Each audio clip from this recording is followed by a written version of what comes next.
Hey everybody, Zeidoktor here. In this episode of Typical Manga Review, will be One Piece, Chapter 867, Happy Birthday. Our cover story continues with Chapter 4 of the Common Disc Edition, The Slum Life After Being Exiled from the Country for the Crime of Being Too Popular, with a mere 74 people and 500 million berries to his name. The poor, poor bastard.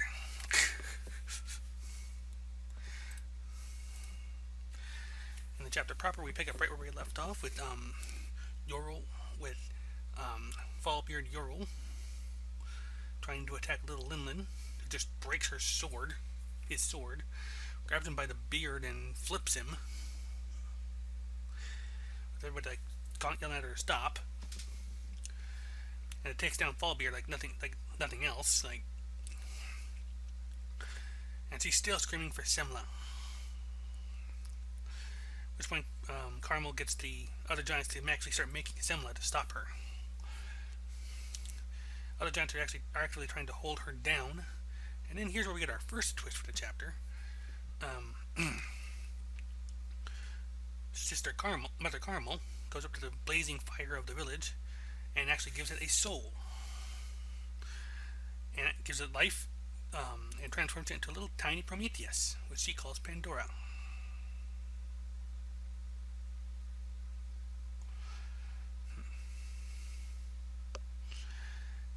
Just like a little cartoony sun,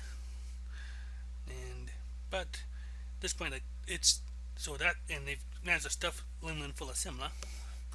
So for the moment, at least, disaster averted. Only now, Mountbeard is ready to just stab right into Linlin. Carmel tries to beg him to show mercy, but the problem is Jarl is a comrade he fought alongside for over 3 centuries. He's too old to be saved from injuries like that. How long he lives is not important for a warrior, it's the way he dies. She can't be forgiven. And Carmel still pleads for mercy, even if you can't forgive her, she's a poor child, no different from the others who wandered to the House of Lambs after being abandoned. I can't abandon her. She promises to take the child and leave Elbaf. Harudin is actually screaming for Linlin to be killed. Where's the pride of Elbaf gone? But Mountbeard goes with Carmel, just hurry up and disappear. Get away from here. When Linlin wakes up, she has no idea what's happened, other than the fact that Fallbeard has died. We get some narration that the hero of the giants, Jarl, has died. The events that happened on this day, the devil called Linlin and Carmel's miracle, became known by all giants in various countries around the world. Mother Carmel, along with the children from the House of Lambs who refused to leave her, took Charlotte Linlin, enemy of all giants, and left Elbaf. They started a new life at a new sheep's house. They actually have built up a new place, and the giants are actually generous enough to build her a new place there, even though personally they'd rather not have to see Linlin again. But they love Carmel enough, so she can call on them for help still. It says that in order to dispel the uneasiness of the children, Carmel smiled ever more brightly. And after a few days, everything returned to normal. We see them playing they're all screaming they're going to get killed by Linlin, but they actually seem to be screaming kind of happily. And children's laughter echoed deep from the House of Lambs. And the reputation of the place was as follows. Even the most troublesome children could be rehabilitated with the Holy Mother's miracles. And they would go on to meet their foster parents. But the real story is a little bit different, as we see Mother Carmel talking to somebody who's actually who, going by the way they're dressed, needs to be a representative of CP0. When it's undoubtedly world government going by the ship they're on and flag. Well, I think you'd ever leave Elbaf. Even if I had to do it, I won't have to let go of that child's hand. Think about it. She managed to destroy half of the village of Elbaf at just 5 years old. An extraordinary talent. And she has her Pandora son, just lighting her cigarette. But that look you're giving me, there's no way you can't pay, right? We're talking about Marine classes. She's a future admiral, or even fleet admiral. And if it's cipher pulled, she'd become one of the strongest shields for the celestial dragons. She's the greatest merchandise we've ever had in the history of our business of selling these kids. apparently the whole thing about her like pleading for the giants' lives was actually an act to let her slip in the Elbaf unnoticed.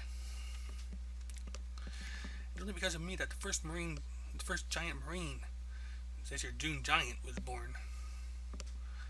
Like, I don't know, there's some conflict on here. I'll probably put a note on here for Monday's edition. I've competed for the brats of the House of Lands and sell the promising ones to the government once every 2 years. I'm the perfect intelligence worker, aren't I? I can't stand these orphans. I get it, I understand. I'll do something about the money. Of course, acting as a holy mother ain't easy, you know. I'm using this opportunity of thinking my washing my hands of this whole business. This is the final deal.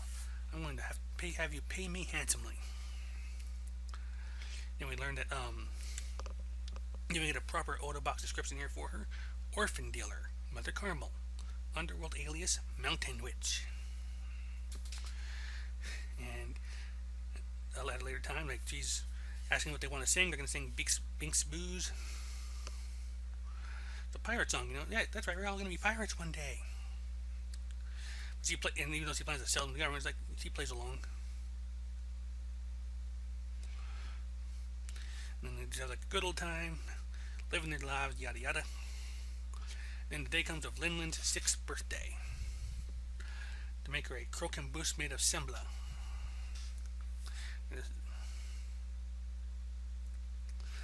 We made it together. Made a pile of your favorite food. Hope it tastes good. It's called croquembouche. It looks delicious. Let's have a tea party. Tea party? Eat up, eat up, eat up. Yeah. And Lisa's like just starting to chow down and enjoying herself on the croquembouche. Like one day, Mother suddenly vanished. For Linlin, her birthday, that day was the most fun she ever had in her life, surrounded by the smiles of everyone from the sheep's house who had similar circumstances, or the house of lambs, sorry, and the very kind mother whom she adored, all while eating the sweet, sweet croquembouche that she loved. Linlin's tears wouldn't stop. It was a wonderful day. It blurred her vision. Her tears blurred her vision. She's screaming out the list of everything. It's what a wonderful birthday it is today. Then we come up here like, I was so happy. I was so focused on eating, I even ate the table. Thank you so much, everyone. I'll definitely remember this. But she's looking around and there's nobody there. Like, and everything in front of her and around her is in shambles. Like, everyone? Mother. One day, Mother suddenly vanished. Where did you go? Huh? Where, guys? Maybe inside the house? Don't leave me by myself. Then, hey, Mother, why did you suddenly disappear? Then we return to the present day where Big Mom is screaming, and Anton is screaming, where did you go, Mother?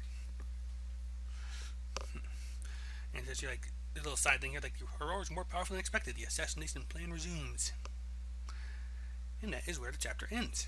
And in case you didn't miss the implication, it looks as if Linlin ate her family. She freaking ate them. She went full Titan. You never go full Titan. Still, this chapter brought up a whole lot of interesting little dealies to work with. First of all, Linlin ate her family. Holy shit, dude. Like, 2, this seems to be worse how she got her devil fruit power. I mean, there's no guarantee that it's actually from eating a person that can actually do that, but apparently, again, go figure. Because it's the only thing that would actually make sense in this case, because we know she had the soul power. So there's no question about that part of it. And it seems to nip in the bud the idea that a lot of people had that all the guests of the party were Linlin's childhood friends. And again, maybe it's not completely out of question. Either that or she has a really, really strict dress code for her tea parties and nobody's got the guts to tell her no.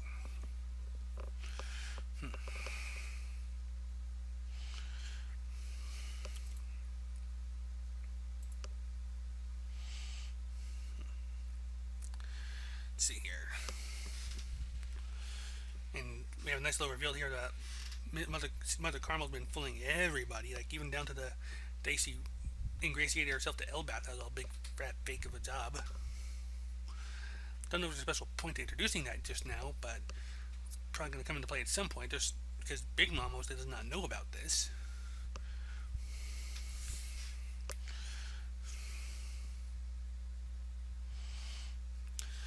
Actually, I wonder if there's some kind of gap in her memory at this point. Maybe she didn't lose herself to the eating, but something happened midway through.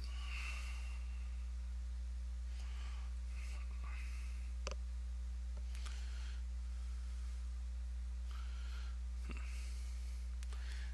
trying to think if there's anything else to really bring up at this point, because like I said there's a lot here, but I'm like blanking now that I'm actually here. We do get a lot of things kind of in a new context. For example, we were introduced to her going on a Godzilla rampage for a Kroken boost, and that's actually like a big thing for her apparently.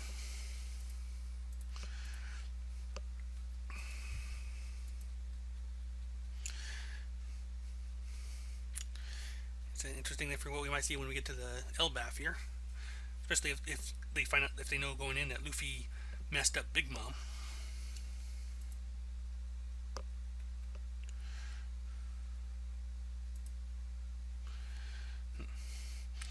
And I get some new context at CP0 and where they get their recruits and things too, because holy crap.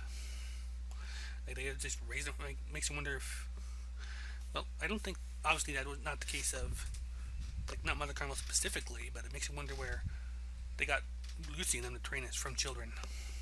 I mean, obviously it's not Mother Carmel, but that doesn't mean she's not the only one who does this.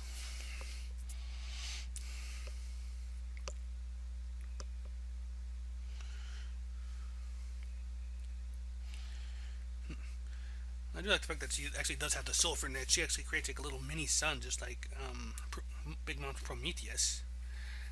I half wonder if it's the same thing, or I kind of doubt it. Or if Big Mom just made her own one day. Also, I'm not sure if it's not sure if it's been mentioned. I can't remember if it's been mentioned specifically on here, but it looks very much like the place the new Yasuo Land is being built is actually like Whole Cake Island. There's no name given to it here that I can find, but all the hills look a lot like Whole Cake Island's hills.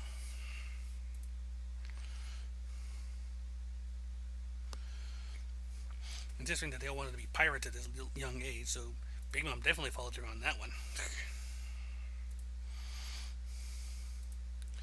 Still, the fact that she actually ate her family is just like, damn. And obviously she has no memory of it, or at least she repressed it, if she ever figured out what happened. Because now we've got this going on. But it seems like the flashback is already over unless we're going to revisit it during this whole encounter at some point. One way or the other, though, like I said, we might revisit this. This might be how Pudding comes into play at some point. You never know. But at this stage, we are back in the present, and next week, everything kicks back into play. Like, what are they going to do now that Big Mom is screaming and vulnerable? It does seem like... I'm not sure if it's meant to suggest that the yell actually did power up because of this, but it's obviously like hitting Luffy a bit hard from where he is. So I'm going to go and call this review here now, because and I'll see if there's any I can... Any couple names here and there, like the move names and such, I'll try and remember to add in for Monday, but otherwise, that's been typical manga review for One Piece, chapter 867. Happy birthday. Until next week, see you then, and bye-bye.